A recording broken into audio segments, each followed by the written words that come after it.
Welcome back sa Panahon TV. Mga kababayan, ngayon po na madalas tayong nakakaranas sa mga pag-ulan, alam niyo po ba na malalaman na natin kung gaano nga ba kataas yung posibilidad na mangyari ito sa ating lugar? Gamit po dyan ang Project NOAA ng DOST.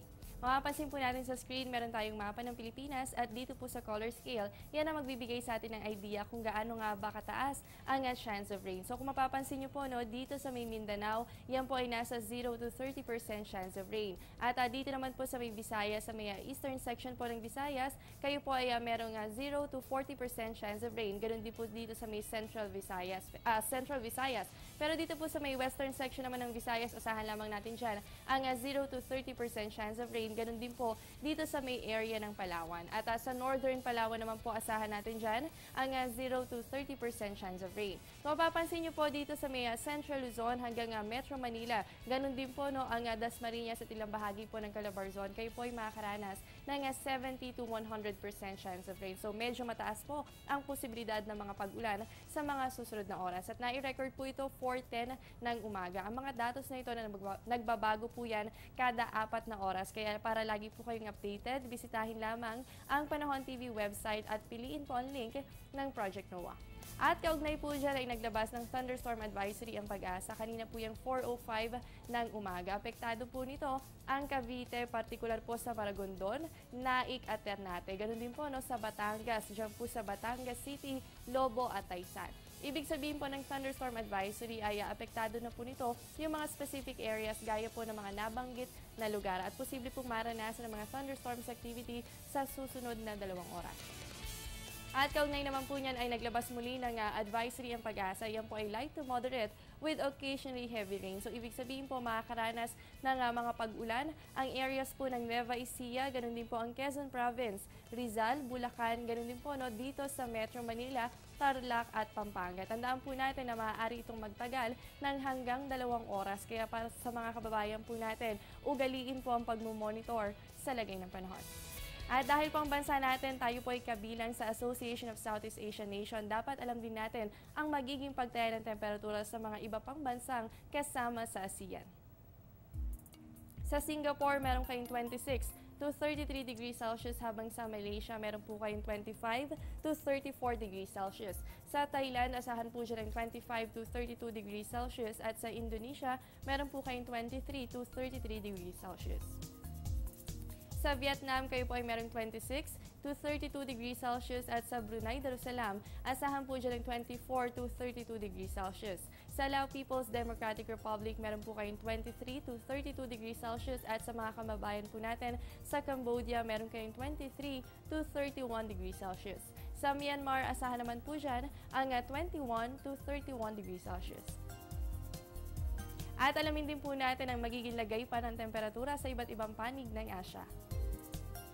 Sa Hong Kong, meron po kayong 28 to 33 degrees Celsius at sa South Korea, asahan po dyan ng 18 to 22 degrees Celsius. At alamin na din natin ang magiging pagtaya pa ng temperatura sa iba't ibang panig ng mundo at hatid po sa rito ng World Meteorological Organization. Sa USA and Canada, dyan po sa Washington DC, meron kayong 22 to 32 degrees Celsius at sa Edmonton, Alberta, yan po ay nasa pagitan ng 9 to 17 degrees Celsius. Sa Asia and Middle East, partikular po sa Dubai, meron kayong 33 to 42 degrees Celsius. Ganun din po ang aasahang lagay ng temperatura sa Kuwait. Habang sa New Delhi, kayo po ay merong 25 to 31 degrees Celsius. Sa Europe, sa Madrid, meron po kayong 21 to 33 degrees Celsius at sa Berlin, asahan po dyan ng 11 to 23 degrees Celsius. Sa Melbourne, meron po kayong 8 to 15 degrees Celsius at sa Wellington, asahan po dyan ng 7 to 14 degrees Celsius.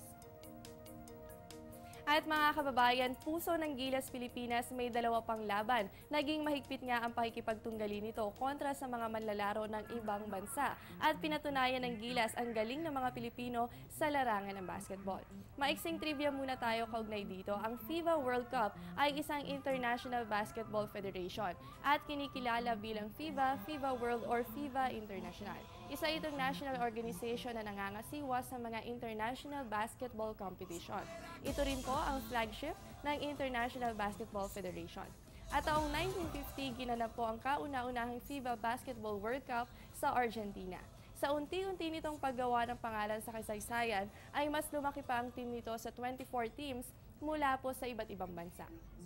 At alamin po natin ang magiging matches para ngayong araw. Maglalaro po ngayong araw sa venue ng Bilbao ang New Zealand, laban po yan sa Ukraine. Ganun din po ang Turkey versus Finland. Magkalaban din po ngayong araw ang Dominican Republic versus USA. So sa mga manonood po, narito po ang lagay ng panahon para sa Bilbao.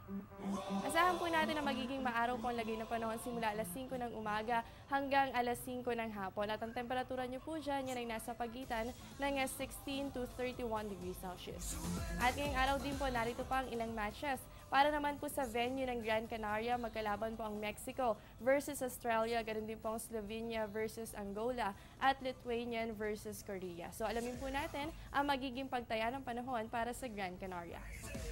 Dito po asahan natin na from 5 a.m. hanggang 5 p.m. asahan po natin na magiging maaraw at mainit ang lagay ng panahon. So yan po ay nasa pagitan ng 20 to 24 degrees Celsius.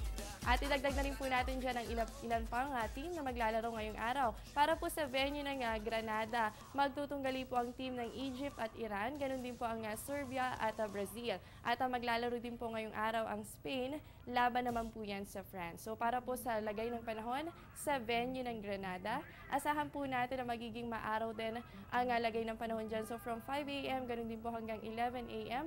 At 5 p.m. asahan po natin na magiging maaraw at mainit po ang inyong panahon dyan. So yung temperatura nyo po nasa pagitan niya ng 20 to 34 degrees Celsius.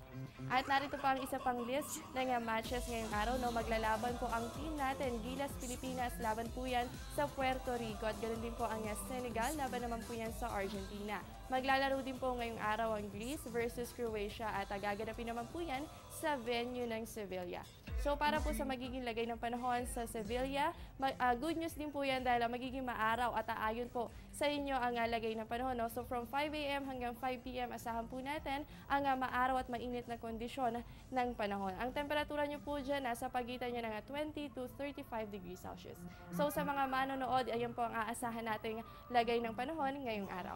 At sa aming pagbabalik, ano nga ba ang dahilan bakit binago sa Karding ang pangalan ng susunod na bagyo? Lahat ng yan pagkatapos ng ilang paalala.